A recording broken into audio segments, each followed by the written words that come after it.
যদি আসনগুলো আমাদের না জেতান তাহলে এই টাকাগুলো গর্জন বেরোবে কোত্থেকে। তাই আপনাদের বলবো 18টা সিট দিয়েছিলেন বিজেপিকে, বিধানসভায় অনেকগুলো সিট পেয়েছিল, কোনো কাজ করেনি। 2014-তে যাদেরকে আমরা ভোট দিয়ে পাঠিয়েছিলাম, পার্লামেন্টে যখন সিএএ পাস হচ্ছিল তখন আপনার এমপি কোথায় ছিল? নিশ্চিতভাবে আপনার এমপি অভিষেক ব্যানার্জি আগামী কোনো সময়ে ডায়মন্ড হারবারে বক্তব্য দিলে এ কথার জবাব তিনি দেবেন।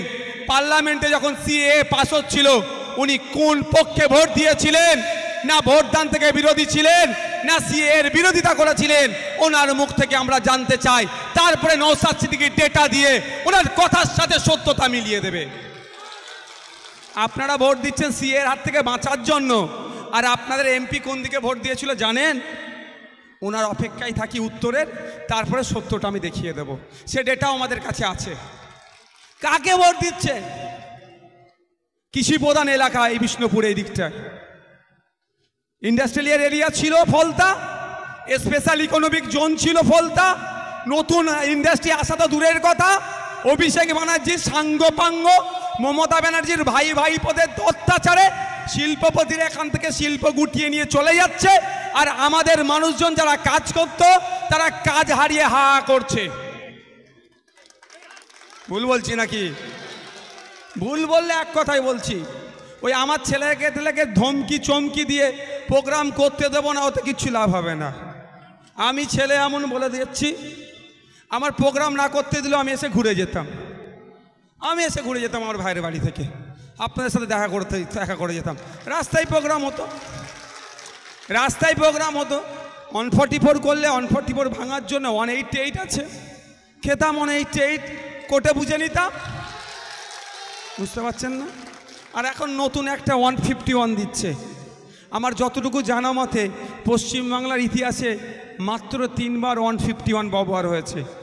আর আপনার আমার সৌভাগ্য 151 কী জিনিস আমি জানতাম না। ধন্যবাদ মমতা ব্যানার্জিকে, আমার নামে 151 দিয়ে আমি ওই সম্পর্কে জ্ঞান হয়ে গেল। তো ব্যাপারটা যেটা বলছিলাম, যখন কৃষকদের বিরুদ্ধে যে বিলগুলো পাস হচ্ছিল, এখানকার যারা কৃষক আছেন বা আমাদের রাজ্যে তো কৃষি প্রধান রাজ্য, প্রায় 70% মানুষ কৃষিকাজের সাথে যুক্ত থাকে।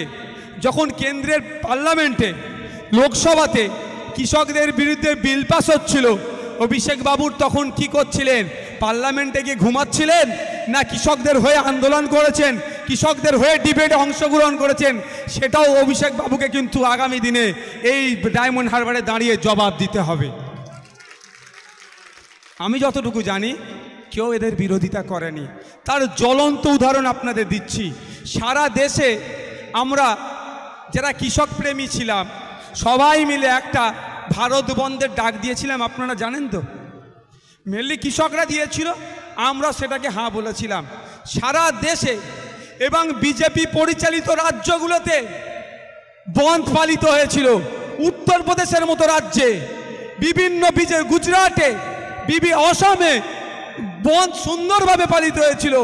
শুধুমাত্র বিজেপির যারা বলে প্রধান বিরোধী পশ্চিম বাংলাতে তৃণমূল বাহিনীকে রাস্তায় নামিয়ে বন্ধকে সফল হতে দেয়নি, অর্থাৎ কৃষকদের বিরোধিতা করে বন্ধ করতে দেয়নি এই অভিষেক বাবুর দলেরা। তাই সময় এসেছে কৃষক বন্ধুরাও মমতা ব্যানার্জি তার ভাইপোকে জবাব দেবে লোকসভা নির্বাচনে। কৃষকদের স্বার্থে আঘাত লাগছে, আমাদের তো উচিত আরো কৃষকদের হয়ে কথা বলা। আর আন্দোলনটা হচ্ছিল বিজেপি সরকারের বিরুদ্ধে। ইনাদের এত গাত্র দেওয়া হচ্ছে কেন? বিজেপিকে তো দায়িত্ব নিয়েছে লালন পালন করার জন্য।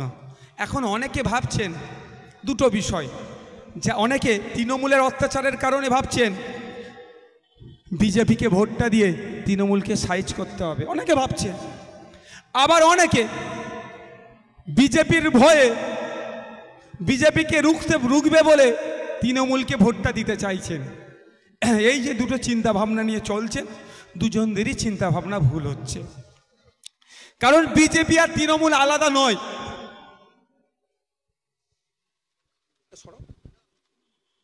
এটা তুলো না, ওটা নাও তুমি না।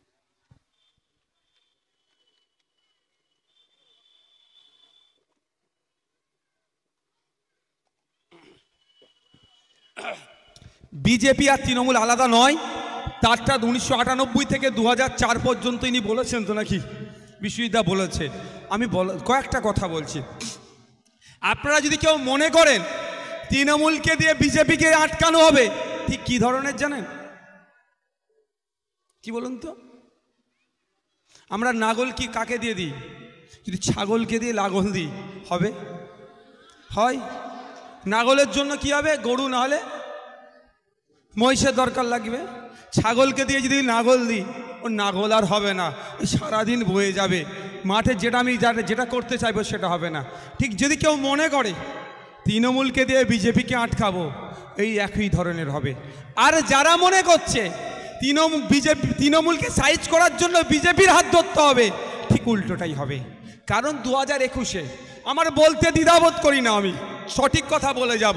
2021-এ নির্বাচনের পরে সব থেকে বেশি যদি কেউ মার খেয়ে থাকে বিজেপির কর্মীরা, তারপরেই আইএসএফ খেয়েছে। আর আমরা আইনের দ্বারস্থ হয়েছিলাম, ন্যাশনাল হিউম্যান রাইটস কমিশনকে বারবার চিঠি লিখে রাজ্যের আমাদের উপরে যারা অত্যাচার করেছে, এই শওকত মোল্লাকে আমরা নটোরিয়াস ক্রিমিনাল লিস্টে দেখে দিয়েছি, আগামী দিন ওকে জেলেও রাখবো। আমরা আমাদের ক্ষমতা অনুযায়ী আমরা লড়াই করেছি। কিন্তু বিজেপি তো সেন্ট্রালে আছে। বিজেপির এক প্রার্থীকে এমন মারধর করেছিল, ওই দিনকে মেরেই ফেলতো হয়তো, এমন মারধর করেছিল। মগরাহাট পশ্চিমের প্রার্থী কদিন পরে সে মারা গেল না? মারা গেছে তো, সেও তো মানুষ ভাই। সে বিজেপি করে, তার আইডিওলজিকে আমরা ধিক্কার নিন্দা জানাই, সেও তো মানুষ। বিজেপির তো উচিত ছিল, তার প্রার্থীকে মেরেছে, তাদের প্রার্থীদের ঘর জ্বালিয়েছে, তাদের প্রার্থী তাদের মানুষদেরকে ঘর থেকে তাড়িয়েছে, ঘর ভাঙচুর করেছে। যারা তৃণমূলের করেছে তাদের বিরুদ্ধে আইনের দ্বারস্থ হয়ে সব কটাকে জেলে রাখা। কটাকে জেলে রেখেছে?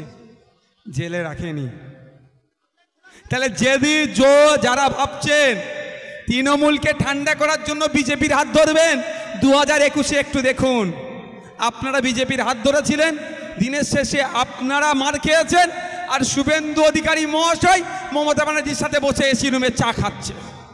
আর দেখুন আইএসএফের নেতৃত্বদেরকে, কোনোদিন বিশ্বজিৎ মাইতিকে দেখেননি, কোনোদিন নওশাদ সিদ্দিকীকে দেখেননি, কোনোদিন তাপস ব্যানার্জিকে দেখেননি, কোনোদিন শামসুল মল্লিককে দেখেননি, রাজ্য স্তরের নেতারা যে মমতা ব্যানার্জির সাথে বসে চা খেতে।